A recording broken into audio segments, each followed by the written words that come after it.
Good afternoon from sacred space at Titania's realm. It's 12:05 p.m. on the 13th of April 2025.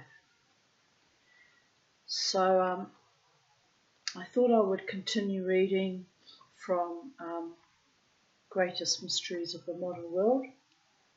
Excuse me, I have an urge to sneeze all of a sudden. It's a bit odd since I was 5 before I started filming 31 seconds ago.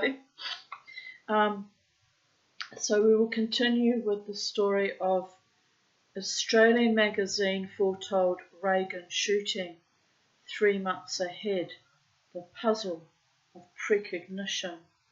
I'll just show you the photograph that's in the middle of this book that I happened to see before turning to that story.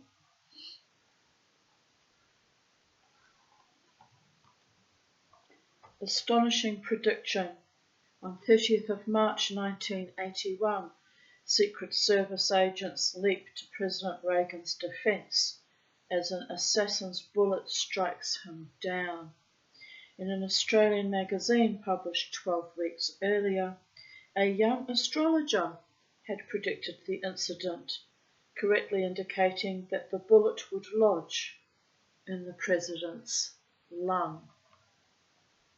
Pretty accurate prediction, knowing even where the bullet was destined to go. But let us continue. The near-fatal gunning down of President Ronald Reagan in March 1981 was predicted in an Australian magazine 12 weeks before it happened. In a detailed article, a young astrologer correctly foresaw the bodily organ in which the bullet would lodge, the lung, and accurately stated that the president would survive the assassination attempt. This uncannily accurate foray into unvisited time made international headlines. But it was by no means the only prediction committed to print that has come true months and sometimes years after publication. Forecasts of this kind, preserved in books, newspapers and on film, offer puzzling but arguably powerful proof that some people sometimes seem able to catch glimpses of the future.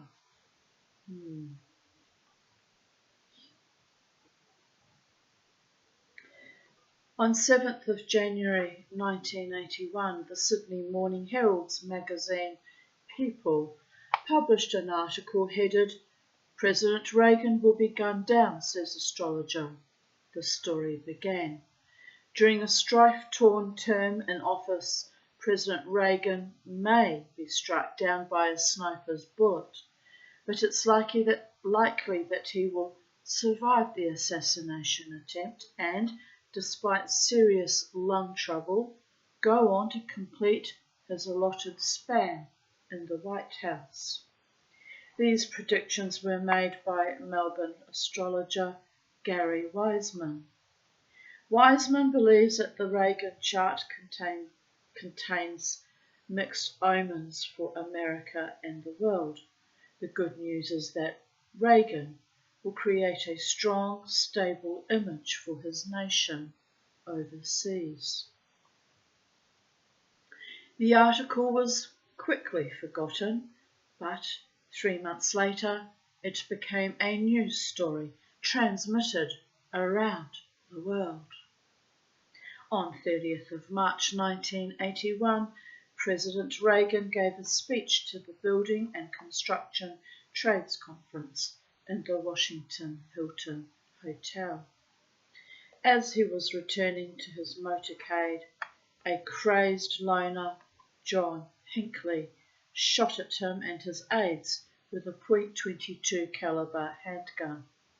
Hinckley hoped by this action to impress a woman he was currently stalking, the movie actress Jodie Foster. Secret Service agent Jenny Parr shoved the president into the limousine and told its driver to head for the White House. When he realized the president had been shot, he ordered the driver to divert to George Washington Hospital. President Reagan underwent surgery to have a bullet removed from his left lung. He was full of praise for the 3 men wounded while trying to protect him: Secret Service agent Tim McCarthy, policeman Tom Delahanty, and press secretary James Brady. Probably the president knew nothing about the efforts of someone else on a distant continent who also had tried hard to help. Gary Wiseman, a 31-year-old former schoolteacher, was so continually disturbed by what he saw and felt in the astrological charts he was studying that 1 week before the shooting he repeated his warning in a circular letter to major Australian newspapers. None took it seriously. The letter read in part, "Ronald Reagan has several ominous signs in his birth chart and some extremely dicey planetary influences. Vulnerable areas are the lung and head. There will be at least 1 assassination attempt on him." In a subsequent interview with the magazine, 15th of April 1981 edition, Gary Wiseman made a further forecast, which also would be proved stunningly accurate. "I get a strong impression of war brewing up in Lebanon," he said. "There will be a conflict lasting 16 days that will be described in the press as the Siege of Beirut." Israel's Beirut siege, lasting 80 days, not 16, began in June 1982, 14 months after Wiseman's published prediction. Skeptics who flatly assert that precognition is impossible have difficulty explaining away cases of this kind. Detailed premonitions trapped in the amber of newsprint are hard to argue with when their forecasts come true. Here's a photograph of the actual interview with a smiling Ronald Reagan there.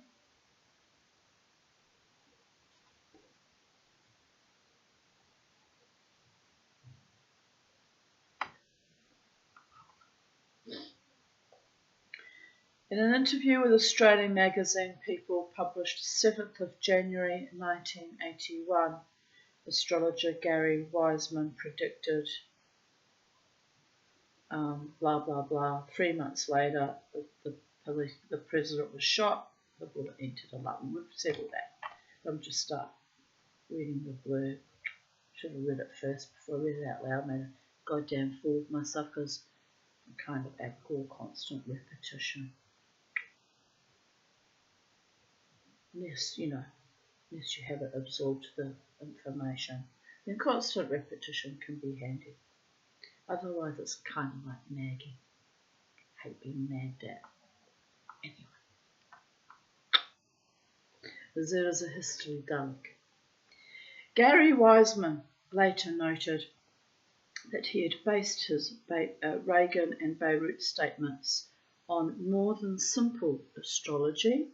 He said, "While I was reading the charts, I became aware of an overlay, a kind of picture that floated just above the page, showing me what would happen." He was having what's called kind of precognition called, it's not always precognition, but kind of clairvoyance, where you're seeing things as if you're watching television. It's almost like looking at a real life scenario as if you're watching TV, and then you realise this is actually going to happen, right down to seeing what people are wearing and the whole scenario played out in front of you. I have had that on rare occasions, but it's a bit astonishing at times. He insisted that he had never regarded himself as being clairvoyant, but he had come to believe that in some inexplicable fashion his concentration on the charts had triggered perceptions of future events. The fact that he was drawn to astrology in the first place, showed that he already had some innate psychic abilities, and he thought he was just looking at the dry charts and the dry facts and the alignments of planets and all that sort of more scientific type mapping that you get in astrology, but it's actually comes with certain gifts people have, or you wouldn't be interested in it in the first place. Simples. Anyway, an American, Joseph DeLuise, experienced a similar triggering effect.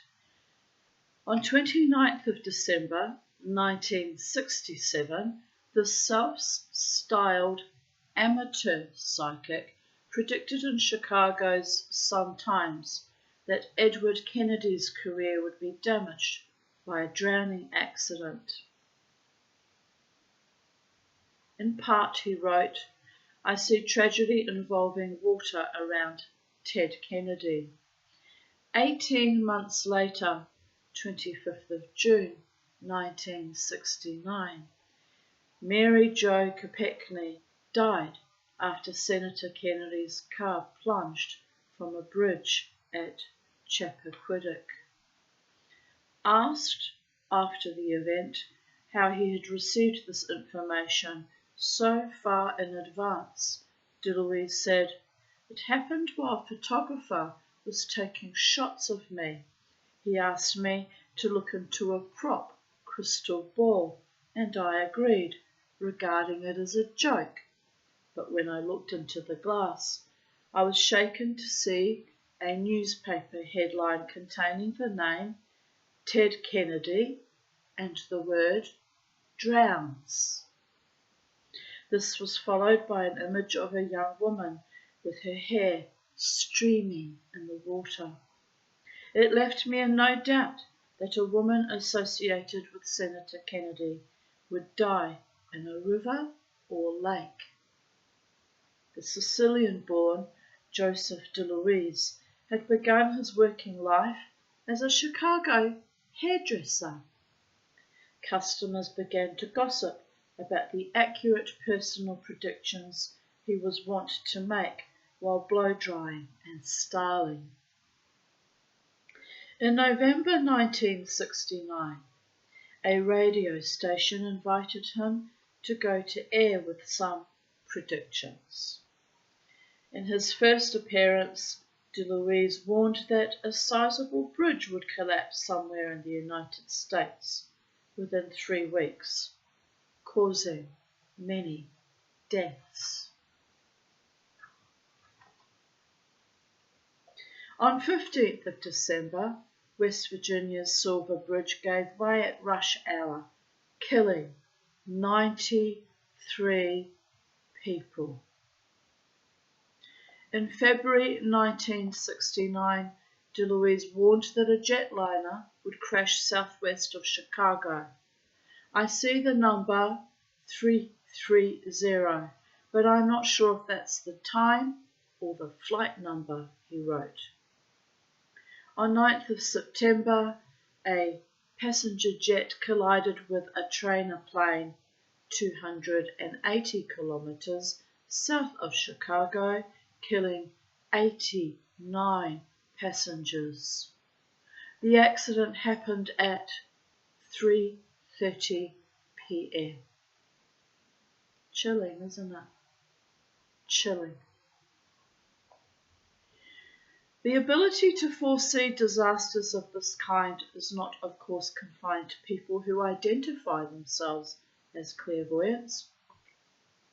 The files of university parapsychology departments contain innumerable cases of pre-reported dreams and waking visions whose content has been validated by subsequent events, like the waking vision I had one time sitting in temple in shul, synagogue, in my Reform temple, of my then rabbi being in some kind of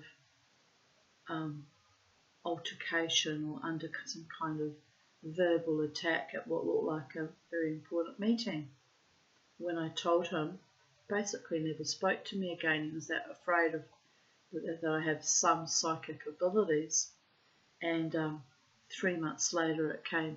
Was it 6 weeks later or 3 months? No, it was 6 weeks later. It bloody well came true. But he still wasn't kind of talking to me, but his wife told me, she said, that vision or dream you had came true, Tanya.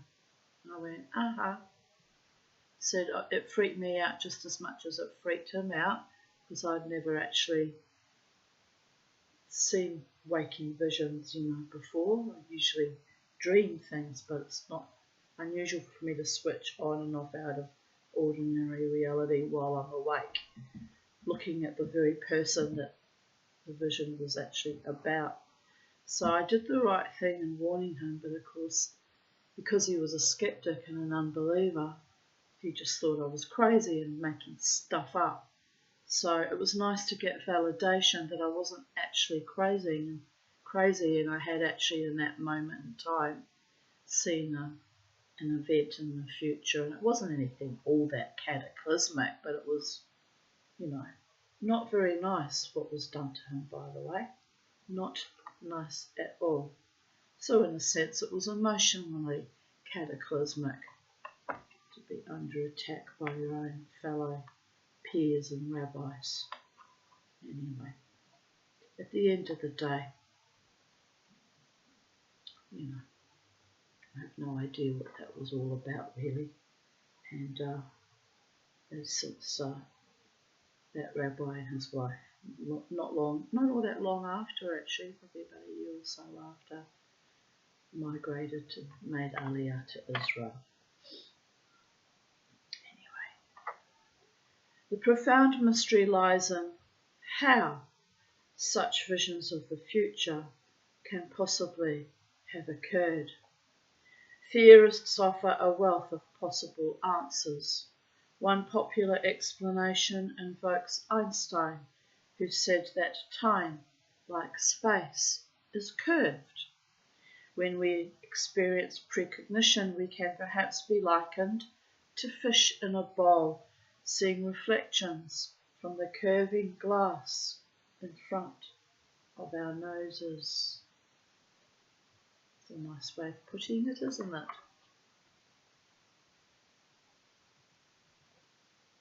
Some parapsychologists believe that the simultaneous impact of globally reported events in the minds of billions of people may somehow create an odic force, which somehow reverberates backward in time, creating precognitive dreams, hunches, and waking visions. The reverberations which may also enter the subconscious minds of writers, prompting them to create books or stories which unconsciously mirror future happenings. You see that a lot, like Jules Verne books and predicting future events 100 years in the future. It's a bit bloody astonishing, people are there. It really is. Quantum physics would of course argue with the notion that information can move backward in time. Particle experiments have repeatedly demonstrated that effects can be viewed before causes.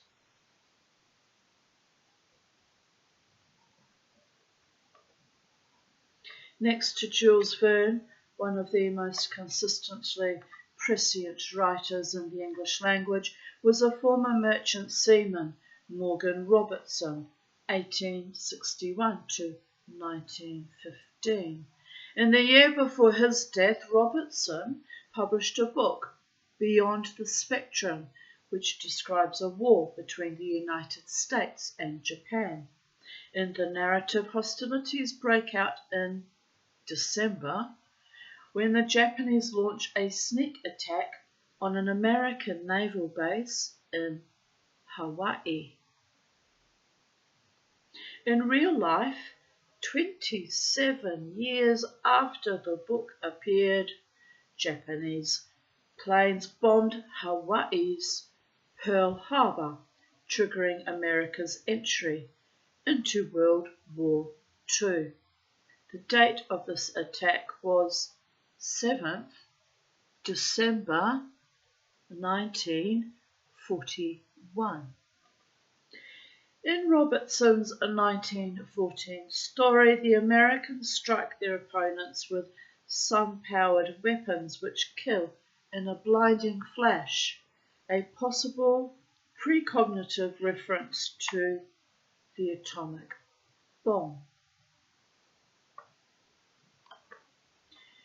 In magazine articles, Morgan Robertson several times described himself as a semi-automatic author, meaning that he's automatic writing, almost channeling what's being flowed to him. It's not all, he doesn't feel they were all his own thoughts, that they were being almost dictated to him. It's kind of what automatic writing is, a form of dictation, but from a disembodied entity. But you have to be very careful when you do that, that you pray for protection before and close circle after and thank the spirits. Otherwise you leave a kind of a opening for anything and anyone to just jump into you anytime it feels like. Be very cautious when working with discarnate spirits. Not all are malevolent, and some, most are benign and even benevolent, but you just have to, like there is good and bad people on earth, there are good and bad souls and energetic entities out there too. Someone just yelled out Legion. Correct, they are Legion. And they do ride on human beings too. You see it frequently.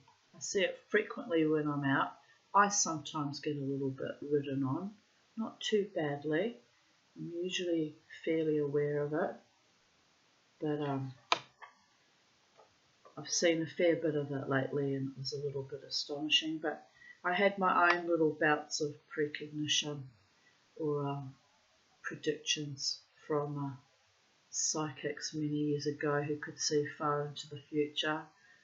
So I knew when I did that dance to You Ought to Know, which I've danced to 1,000 times before, that it would be the end of that friendship.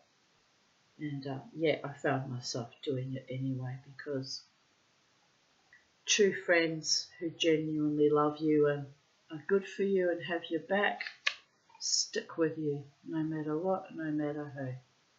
But let them have their little frivolity.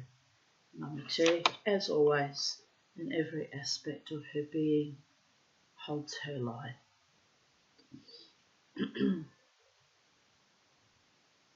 He was convinced that whenever she sat down to write, someone else took over. The novel that earned him his greatest fame was Futility, published in 1898 by M.F. Mansfield and Company. This purported work of fiction describes in quite breathtaking detail the fate of the Titanic, as yet unbuilt and unconceived, which would sink with enormous loss of life 14 years after the book was published.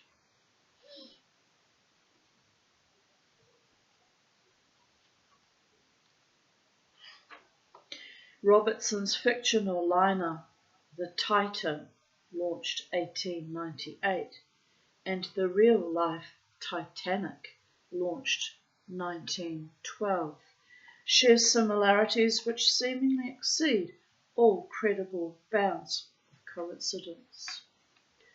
Both vessels were British. Both were described as unsinkable. Robertson called his liner the largest craft afloat and the greatest of the works of men. The Titanic was the largest craft afloat. Top speed of both ships was 24 knots. Titan was 800 feet long, the Titanic 882 feet. Both the imagined ship and the real ship had 3 propellers. Titan had 24 lifeboats, the Titanic 20. Lifeboat capacity on both vessels was described after their respective sinkings as inadequate. Titan carried 2,000 passengers, the Titanic 2,200. So he was always just that little tiny bit off, but pretty bloody close to the mark.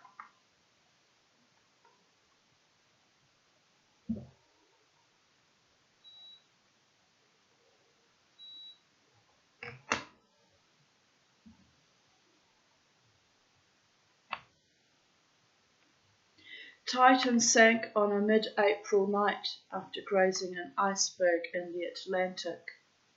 The Titanic sank on the night of 14th of April, which tomorrow will be the anniversary of its sinking, in 1912. After grazing an iceberg, also in the Atlantic. It's astonishing how accurate he was, isn't it? Just astonishing. Morgan Robertson was not alone in foreseeing the sinking. On 7th of April 1912, an American writer, Mayne Garnett, published a short story, The White Ghost of Disaster, in New York's popular magazine. The story described a gigantic passenger liner with too few lifeboats striking an Atlantic iceberg. As would happen in subsequent reality, a nearby ship failed to respond to the stricken liner's distress rockets. In a subsequent interview with the magazine, Garnett revealed that he had based his story on a vivid dream he had experienced while travelling on the Titanic's sister ship, Olympic.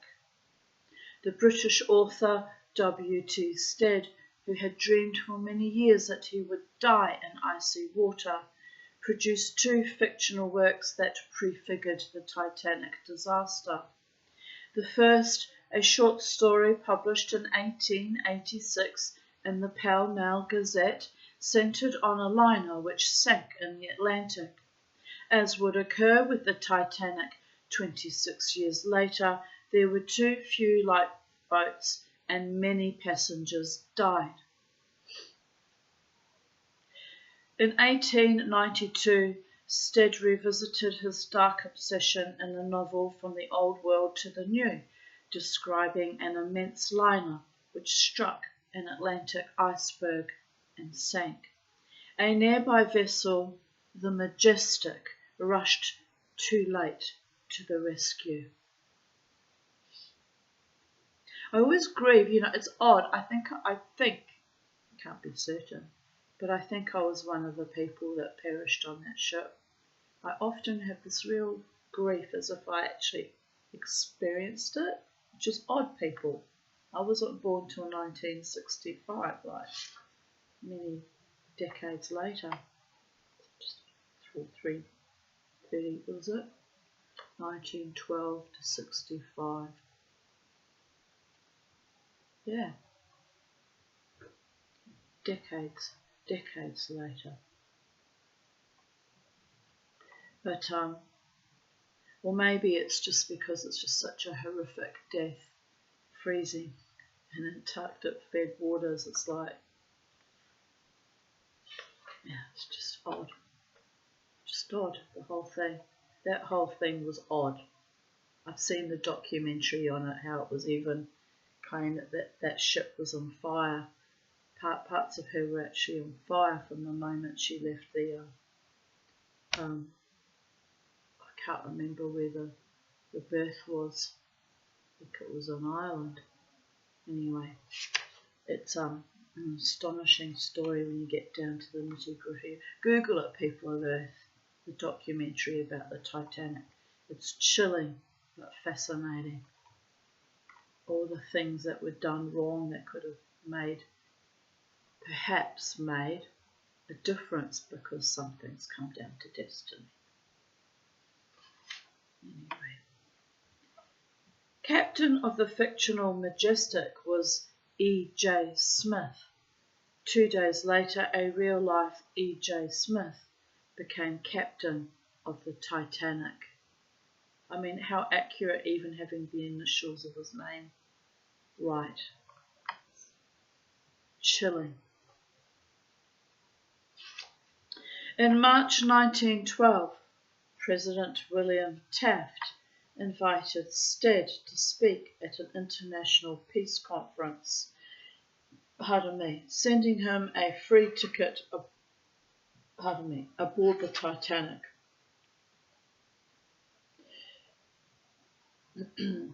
Stead overcame his fear of water and accepted. He was one of the 1,517 who drowned.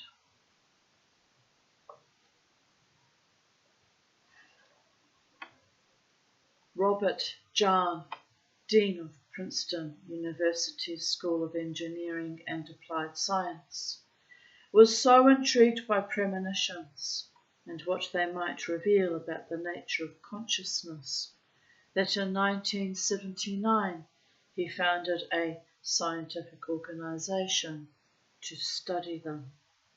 The Peer Laboratory, Princeton Engineering Anomalies Research, has since conducted numerous rigorously controlled tests to ascertain the reality or otherwise of precognition. The peer scientists call their work remote perception.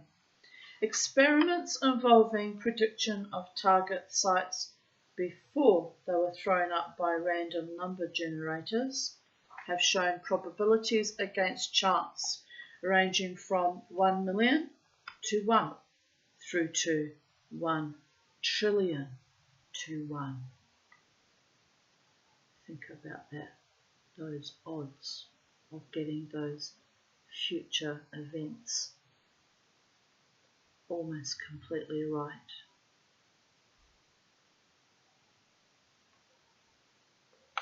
Pear's view is that scientific research has shown that information about the future can be shared with the present.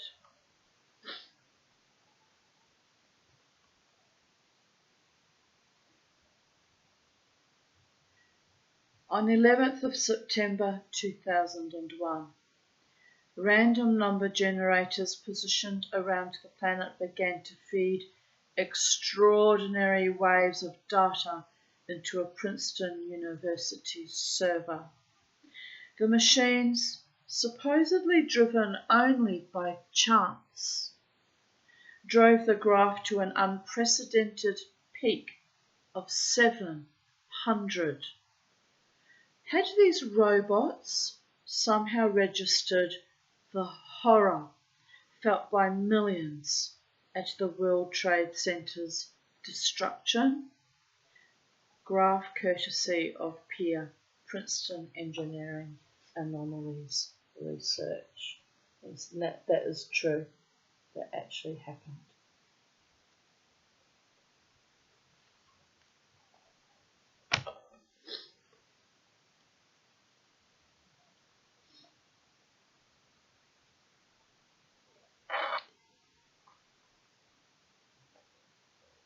To discover whether humanity's combined consciousness can be measured, Peer installed 34 random number generators around the world.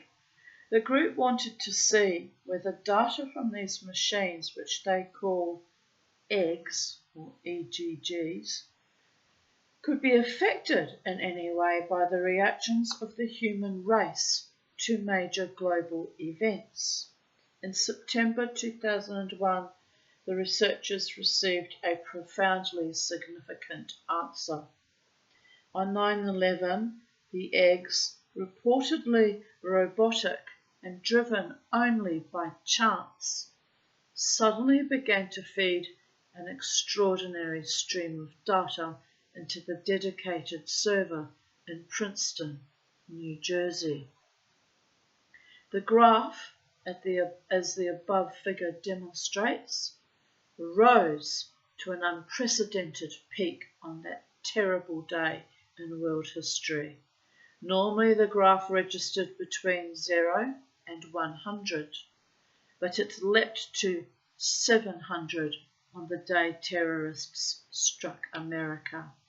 In a fashion the scientists do not pretend to understand, the random number generators appeared somehow to have registered the empathy and grief of millions.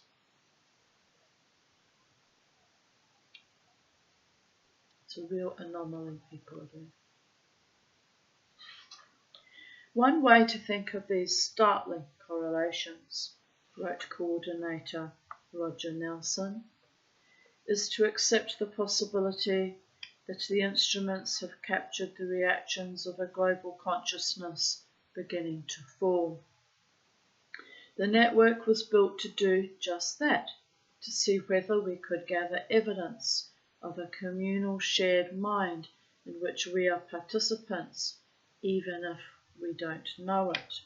Perhaps the best image is of an infant slowly developing awareness. As with other great humanitarian crises, the horror of the terrorists' actions was foreseen, in one case by TV scriptwriters who imagined they were creating fiction.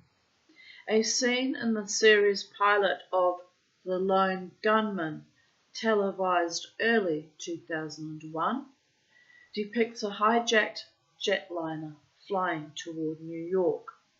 It contains this exchange: Hijacker 1, your flight's going to make an unscheduled stop. Hijacker 2, corner of Liberty and Washington, Lower Manhattan. Prisoner turning to his father. World Trade Center. They're going to crash it into the World Trade Center.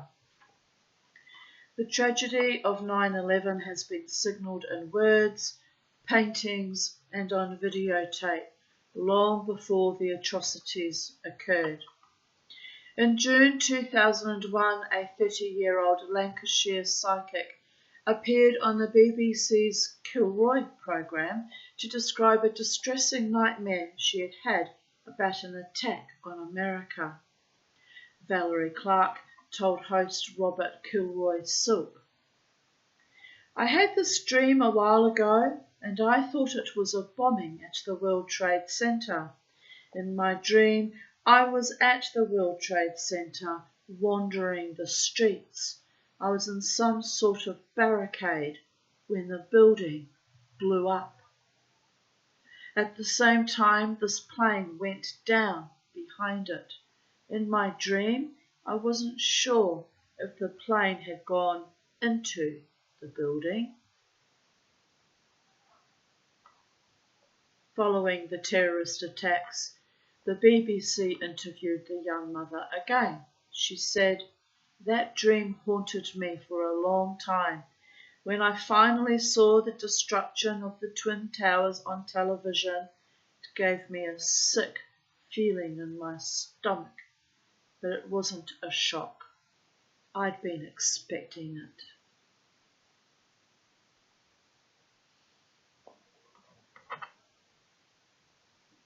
After the terrorists struck, several record distributors were forced to remove compact discs from the market. Their cover art, prepared long before 9/11, bore too graphic a resemblance to actual events. The Dream Theatre's group's CD, Live Scenes from New York, had been scheduled for release on 11th of September 2001. It was withdrawn. The cover depicted New York, including the Twin Towers, ablaze.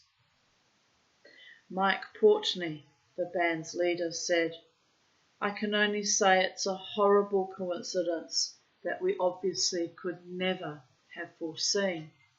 The timing of the release of the CD happening on the very same as this tragedy is merely an incredible coincidence." Newspapers reported that the Californian rock group The Coup had also planned a September 2001 release for its album Party Music.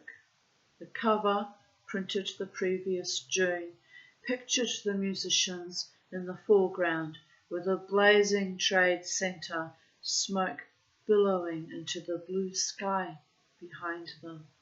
New artwork was hastily substituted. Another album, Time to Explode, performed by the Inner City Hustlers, had been released in July 2001. On its cover were burning buildings resembling the Twin Towers.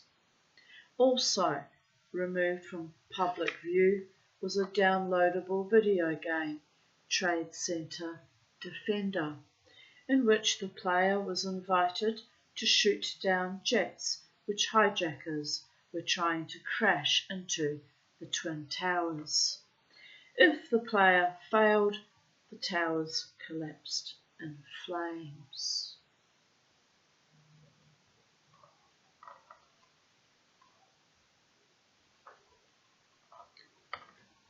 Clairvoyant Churchill. Winston Churchill was renowned for flashes of foreknowledge which saved his associates' lives on several occasions during World War II. In 1941, the great British leader gave a dinner for 4 of his ministers at 10 Downing Street. As the soup course was being served, he abruptly rose from the table and hurried to the kitchen, where a butler, a cook and a maid were working. He ordered the 3 to go to the air raid shelter immediately. The bewildered workers did as they were told.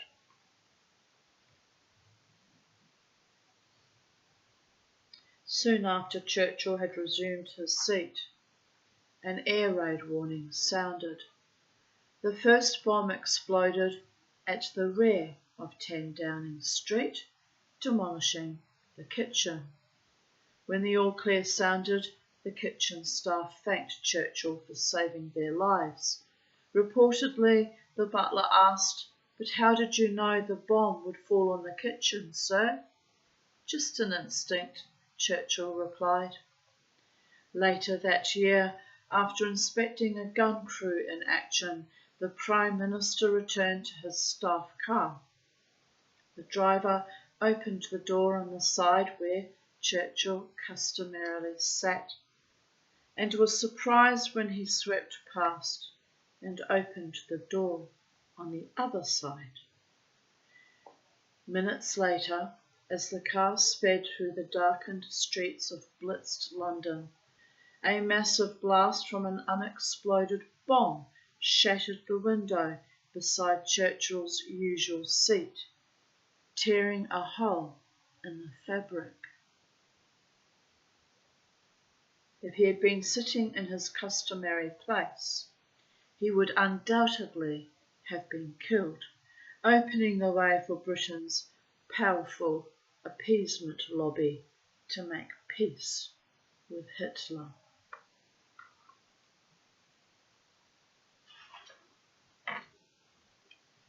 Lunar Visions, 1865-1870.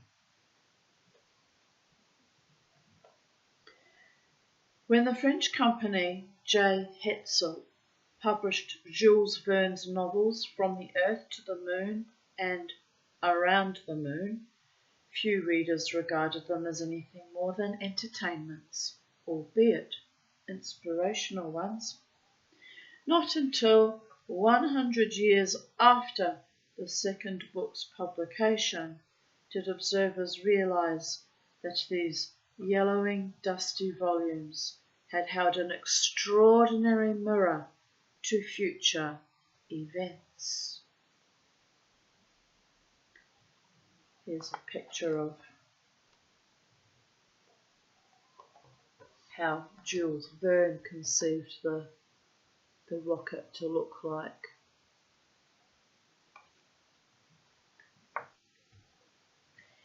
Jules Verne's moonship, pictured in the French first edition of his novel From the Earth to the Moon, 1865.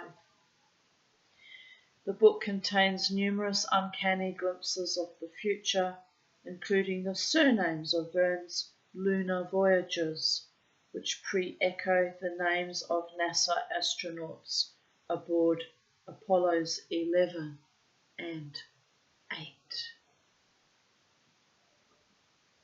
In the first of the novels, set in the United States at the end of the Civil War, a band of gun enthusiasts decide to fire a cannonball at the moon.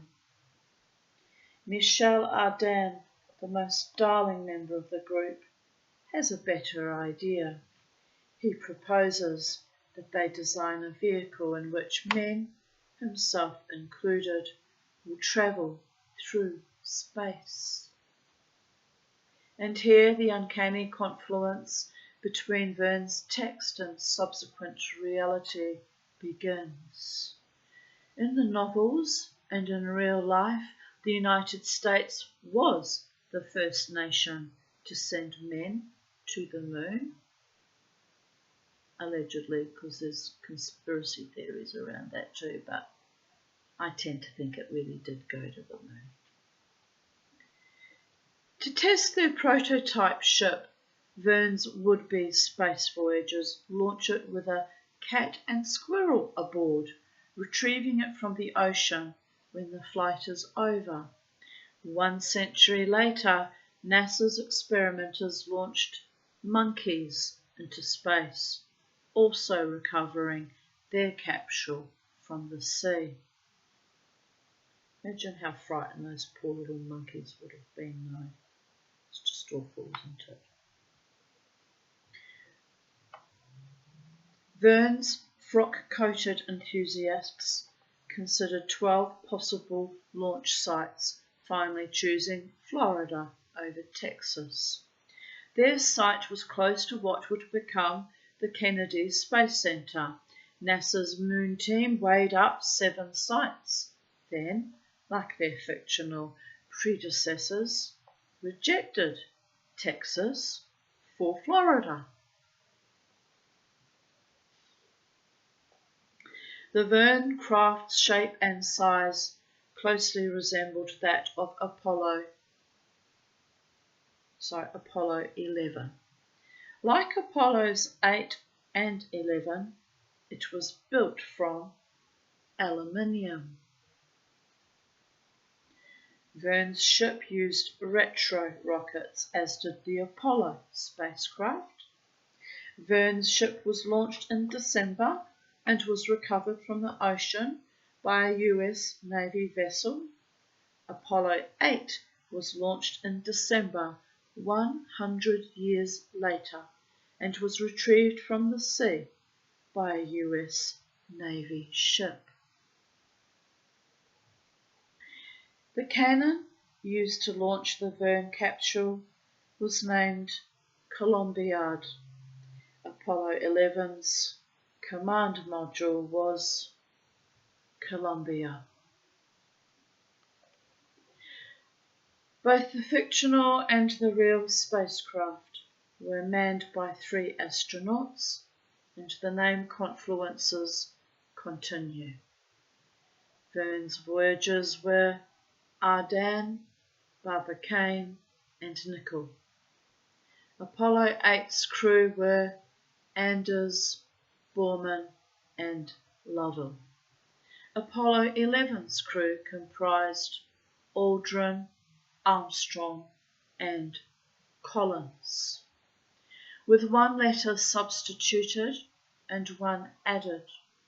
Ardan becomes an anagram of Anders. Nickel, with an S substituted for H, becomes an anagram of Collins.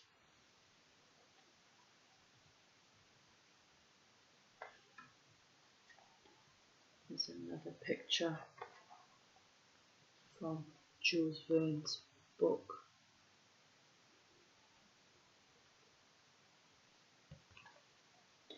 Verne's voyagers shiver and stamp as their flimsy moonship penetrates the cold deeps of space.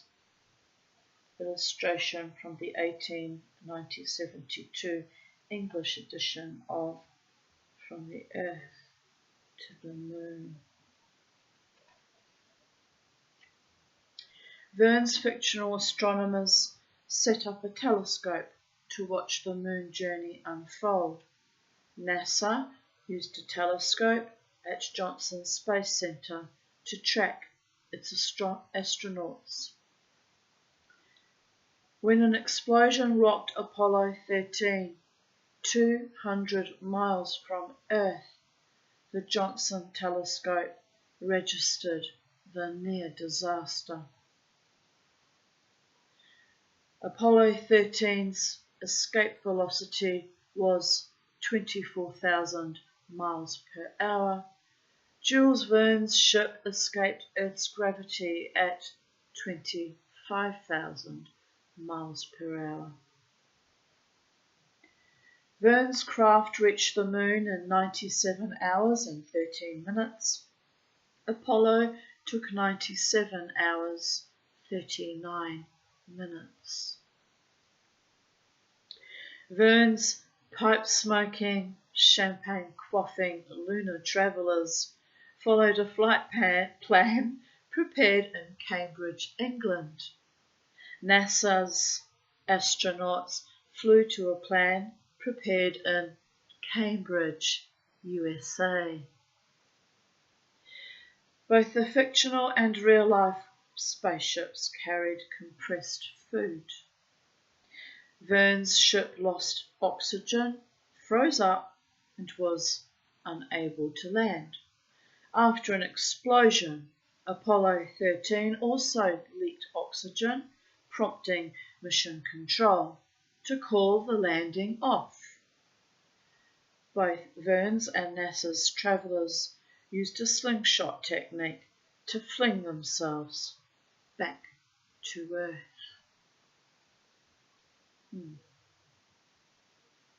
A comparably prescient contemporary of Verne was the French author and illustrator Albert Robida. Decades and sometimes generations before they were invented, this 19th century visionary illustrated his novels with graphic depictions of widescreen TV sets, computers, sophisticated warplanes, and cities strangled by pollution. Robida's warnings about the sinister potential of scientific progress were published in an era when other authors were lauding technology as the saviour of humankind. In a pictorial novel, The War of the 20th Century, he produced the first modern vision of technological warfare ever published. The book predicted the havoc that would be created by missile-armed submarines, tanks, and the yet-to-be-invented aeroplane laden with bombs. The novel also forecast military use of chemical and bacteriological weapons. Here's one of the drawings.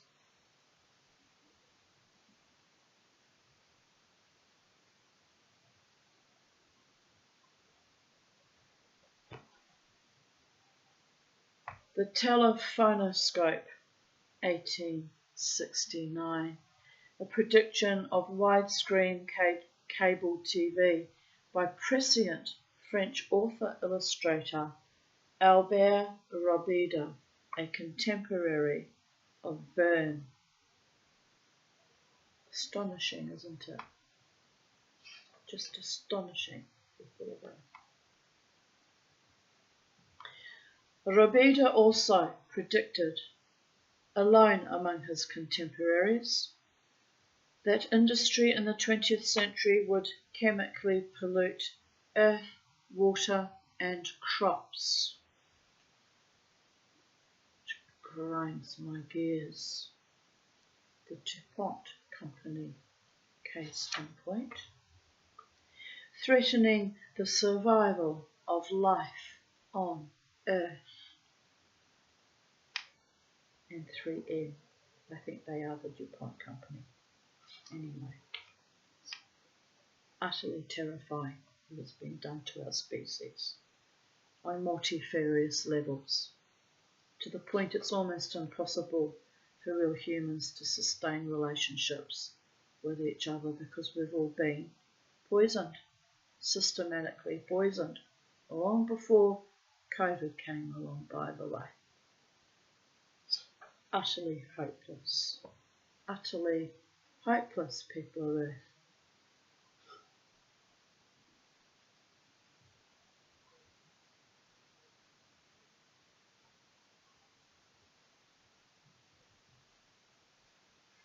In the novel La Vie électrique, he drew distressing pictures of industrial waste belching from futuristic factories, killing wildlife and poisoning the atmosphere and water.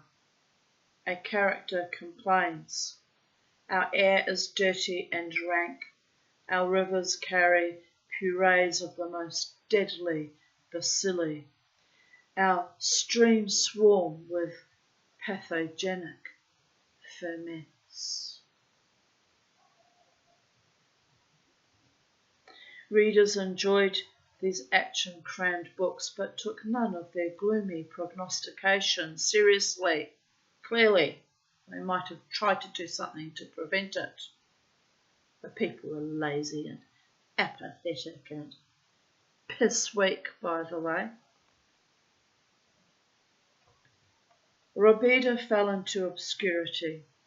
Not until the late 20th century did a small number of collectors rediscover his works and their remarkably accurate depictions of our tainted times.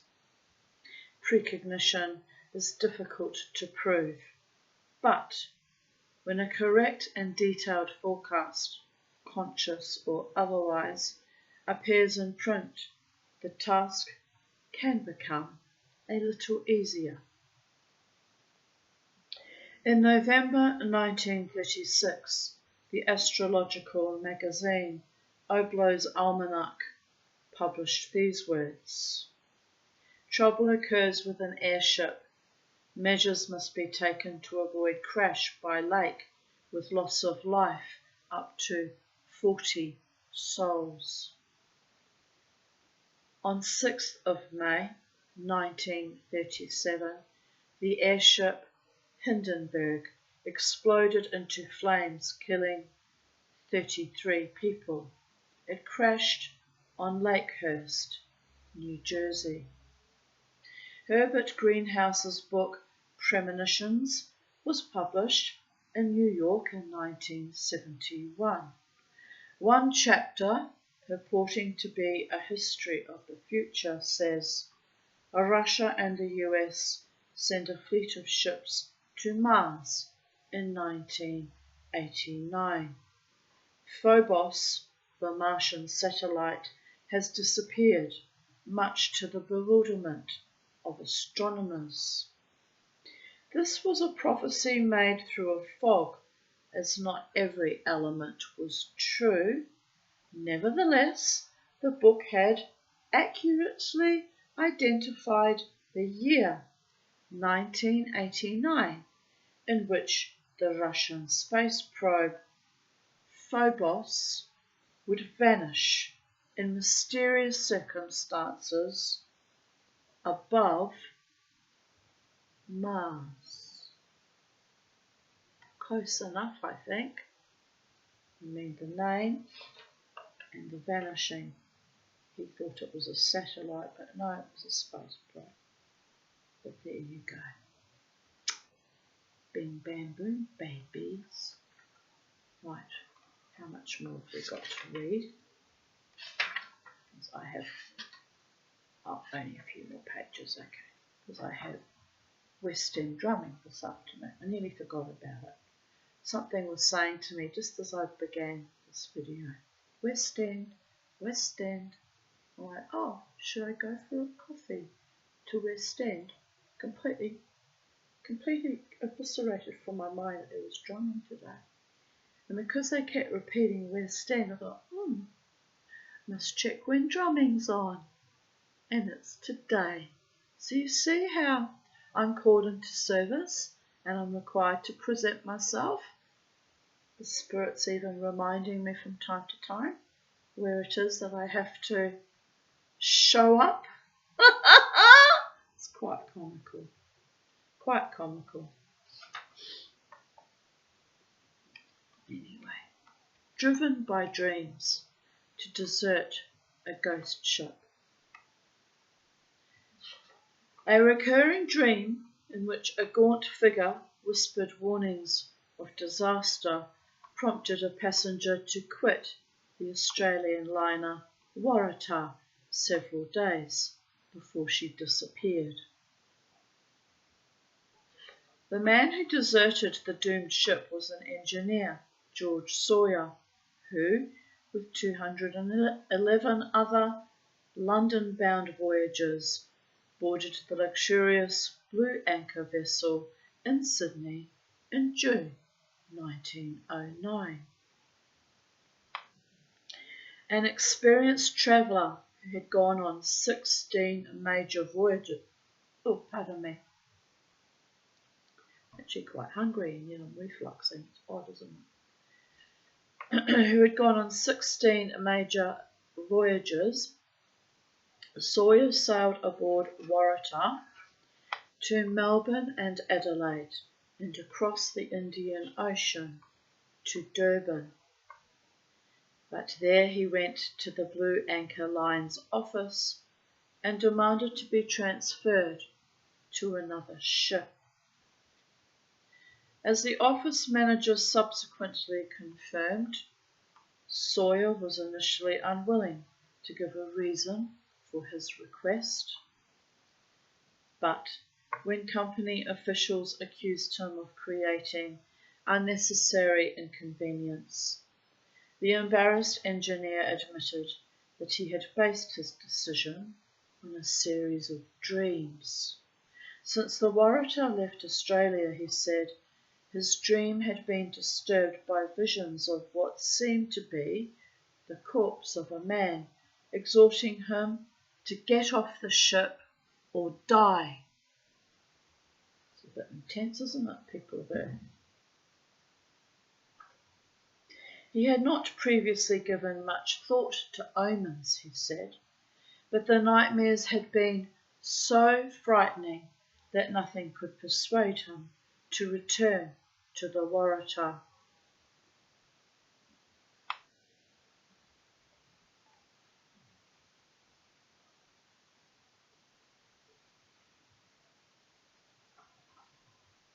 Next day, the liner left Durban without him. A week later, it vanished. So one could ponder, why was he chosen from amongst all the crew and passengers to escape that destiny, and the others were left to their fate? It's a bit odd, people of Earth. The Waratah's fate remained unknown for 90 years. In July 1999, marine explorers Neville Bransby and Emlyn Brown found her wreckage on the seafloor off South Africa's Transkei coast. I wonder what caused her to sink.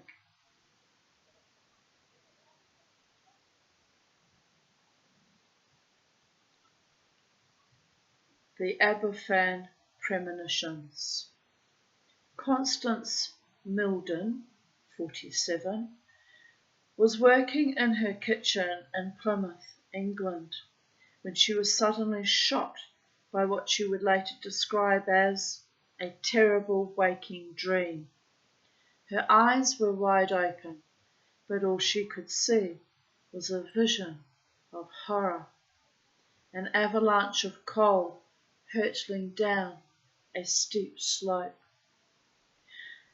Directly in the path of the black avalanche stood a little boy.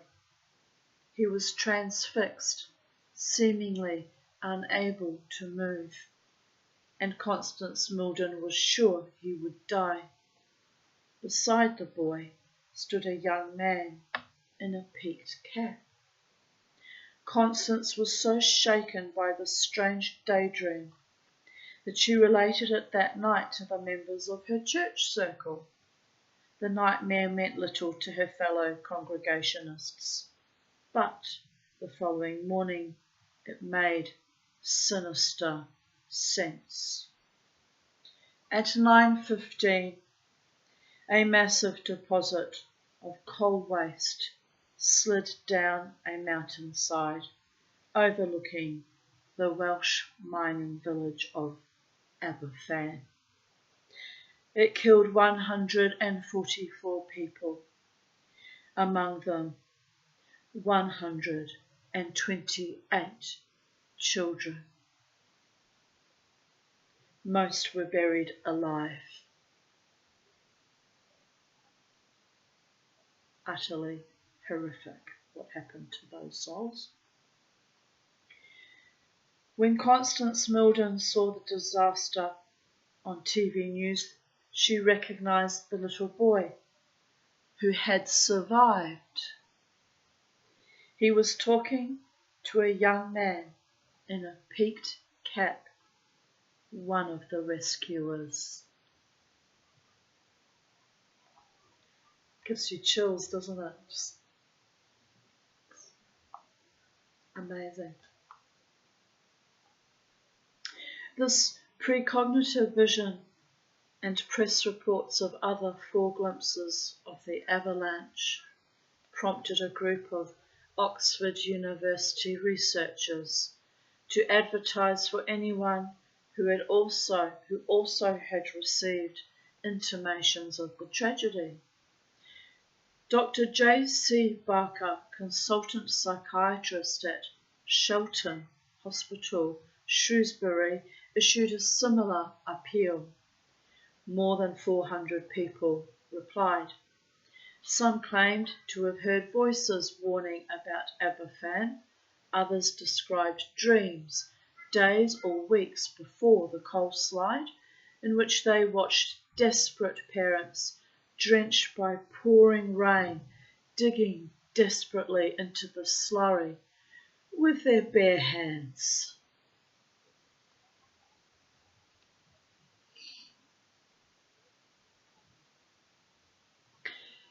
Perhaps the most moving example of prescience was described in the British weekly News of the World.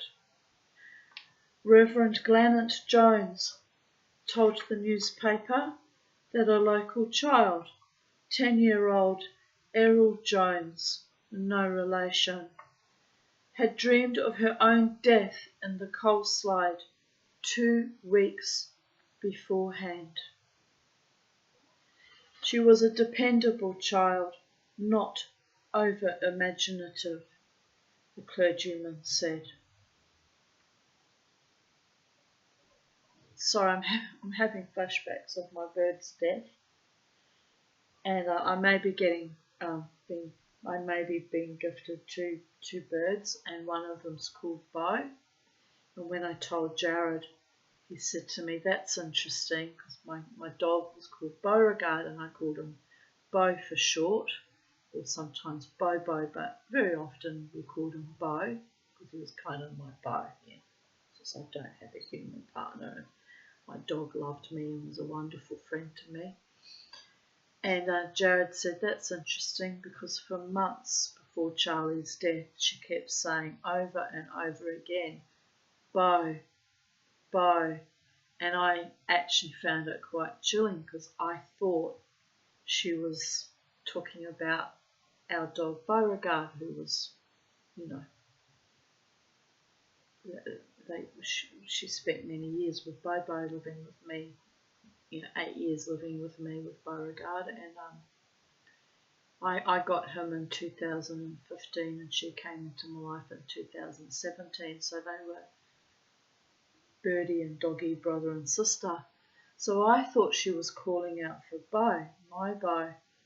And then if it manifests, because the lady might change her mind, no, she was precognitively calling out for another bird that is going to be my new pet, Bo.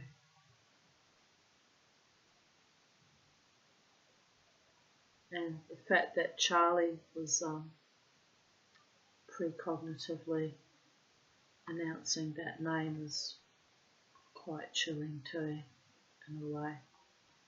But I'm fairly certain that it's very likely that she was also seeing my dog coming for her, because she'd been off for quite some time before she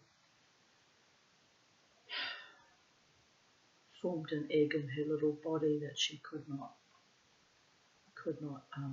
lay, and that's what killed her.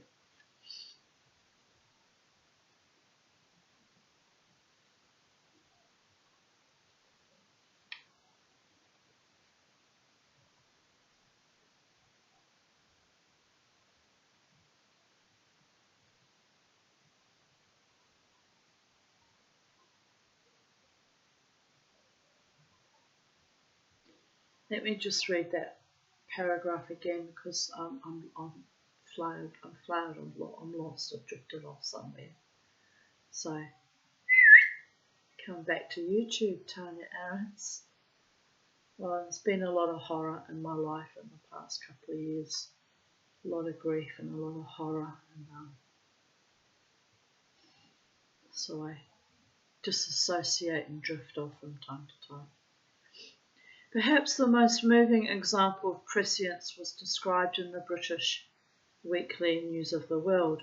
Reverend Glanant Jones told the newspaper that a local child, 10-year-old Errol Jones, no relation, had dreamed of her own death in the coal slide 2 weeks beforehand. She was a dependable child, not over-imaginative, the clergyman said. A fortnight before the disaster, she said to her mother, "Mummy, I'm not afraid to die." Her mother asked, "Why do you think of dying, and you so young?" Errol replied, spelled E-R-Y-L, replied, "I shall be with my schoolmates, Peter and June." Chilling, isn't it? The day before the coal slid down the mountain, Errol told her mother she had had a dream in the night. "I dreamed I went to school, and there was no school there," she said. Something black had come down all over it. The coal waste engulfed Aberfans Junior School, killing everyone inside. Errol was buried in a communal grave, her school friend June on one side and Peter on the other.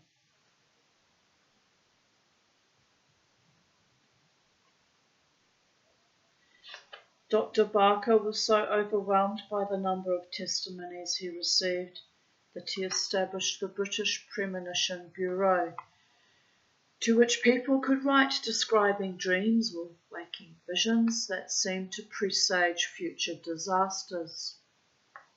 By cross-matching the data in these reports, Barker hoped he might be able to issue useful warnings before the foredreamed mishaps occurred. His idea was copied in Europe, Australia, and the USA. But in every case, the new premonition bureaus were rendered ineffective by lack of funds and staff, which is really awful, because imagine how many events could be, if not completely avoided,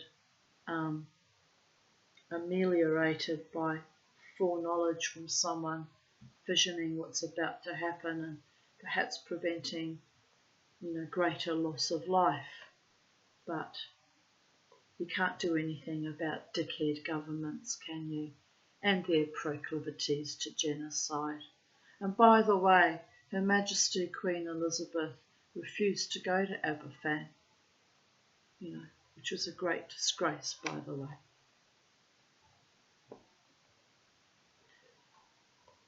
It's the only thing that I found shocking, because apart from that, she'd always been a great queen.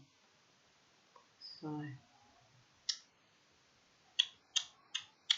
and on the subject of that, the next story is Diana's death crash foreseen. A British Member of Parliament unknowingly predicted Princess Diana's fatal car accident 3 weeks before it happened. On the cover of its 9th of August 1997 issue, The Spectator published a pointer reading, "Alan Clark names the famous person whom the press would most like to drive to suicide." Inside, under the heading, "Pressed to Death," Conservative politician Clark attacked London newspapers, which he claimed had recently driven a fellow parliamentarian to death, writing, "The suicide brings the press corps' body count to 3. Congratulations, boys. The big one still eludes you, but I expect you'll get her in the end." Which indeed they did, those monstrosities. Clark then hit out at paparazzi photographers, saying, "All moral impediments are discarded in the thrill of the chase." The article concludes, and still elusive, though one must assume in the telescopic sight of every editor, is the ultimate trophy, the most brightly plumaged of all, to accelerate and then be first to capture the death of Diana, Princess of Wales, in unexplained circumstances.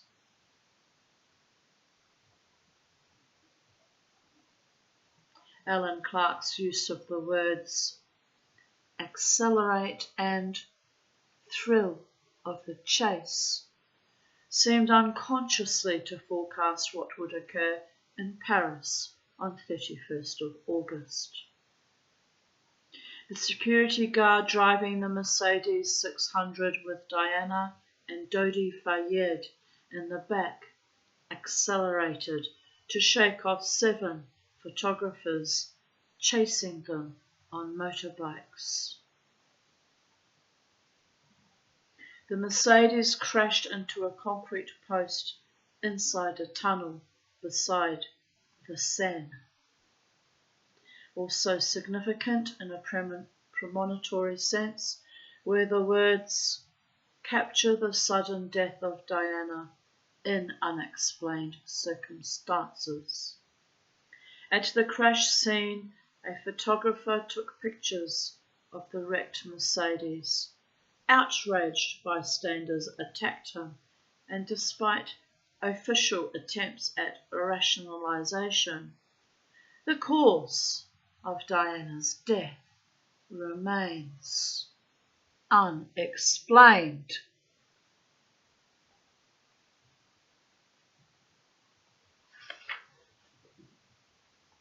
Well, we all know who was behind that, don't we? I have a fairly good idea. It's really the beginning of the breakdown of our Western civilization, to be honest. It really was. That in September 11. A premonition of disaster in the sky. Sometimes precognitive warnings have saved lives. The movie actor Kirk Douglas, a particular favourite of mine, has often recounted how a sense of doom, so acute it made him sweat, prompted him to cancel a trip aboard a friend's plane. The year was 1958. Douglas had accepted an invitation from director Mike Todd to join him on a private flight to New York. As I was packing my bags, I suddenly felt a painful knotting in my stomach, Douglas recalled. At that moment, and I couldn't understand why, I felt more frightened and vulnerable than ever before in my life. The sweat was pouring from my forehead and stinging my eyes so badly I had to keep blinking to see. I knew then what I had to do. I started unpacking my clothes again, and the sweating stopped. 8 hours later, Mike Todd's aircraft, with Kirk Douglas's seat unoccupied, crashed into a mountain. No one survived. Right. Thus concludes today's readings of the 13th of April 2025.